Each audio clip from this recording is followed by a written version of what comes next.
You live inside systems you did not design, but systems that are constantly shaping you, what you notice, what you ignore, what you fear, what you want, what you become.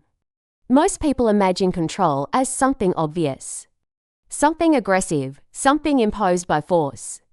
But the most effective control rarely looks like force. It looks like convenience. It looks like entertainment.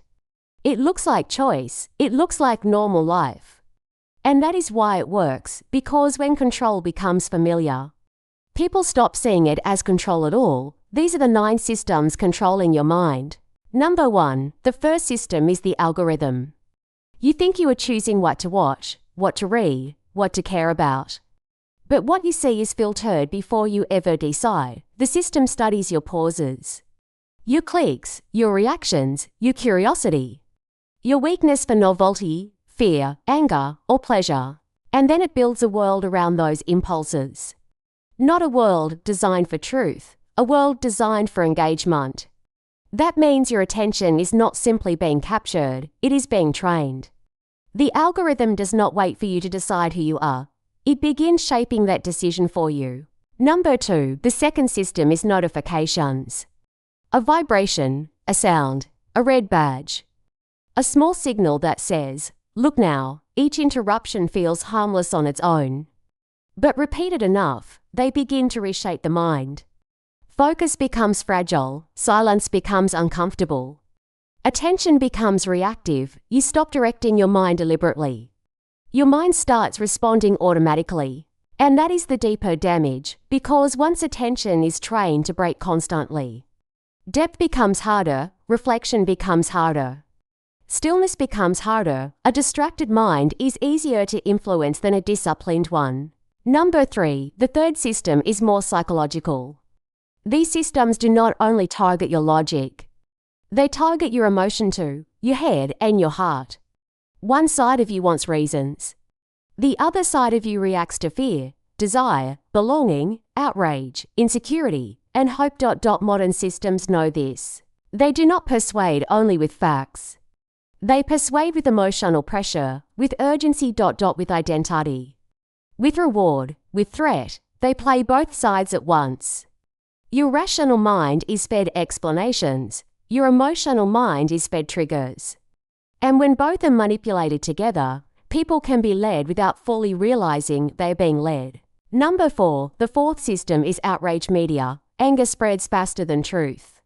Because outrage is efficient, it grabs attention quickly.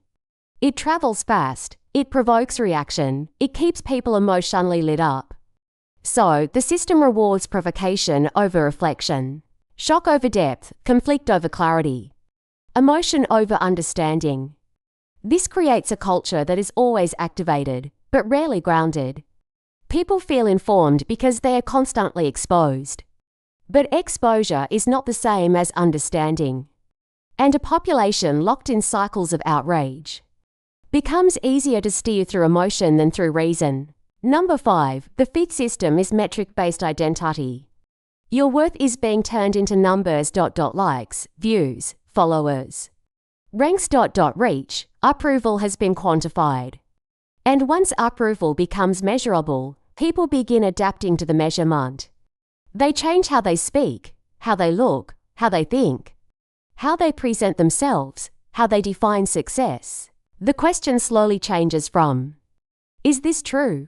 Is this meaningful? Is this who I am, too? Will this perform? Will this be noticed? Will this raise my number? And when identity begins bending toward metrics, self-worth stops being internal, it becomes dependent on public signals. Number 6, the sixth system is the illusion of control. You believe you are in control. But outside forces are constantly manipulating your choices. The options placed in front of you, the rankings you see, the recommendations you receive, the order of visibility, the framing of what matters most. All of this shapes your decisions before you consciously make them. This is what makes modern control so effective. It does not need to remove choice completely. It only needs to shape the field around the choice. If the environment is constructed carefully enough, people will walk where they were already being guided to walk, and many will still call it freedom. Number 7. The seventh system goes even deeper. You think you are making your move, but the algorithm has already decided the path. This is not always direct control. Often it is subtle pre-structuring. Some outcomes are made easier. Some ideas are made more visible. Some behaviors are rewarded. Some thoughts are buried. The board is arranged before the player even sits down.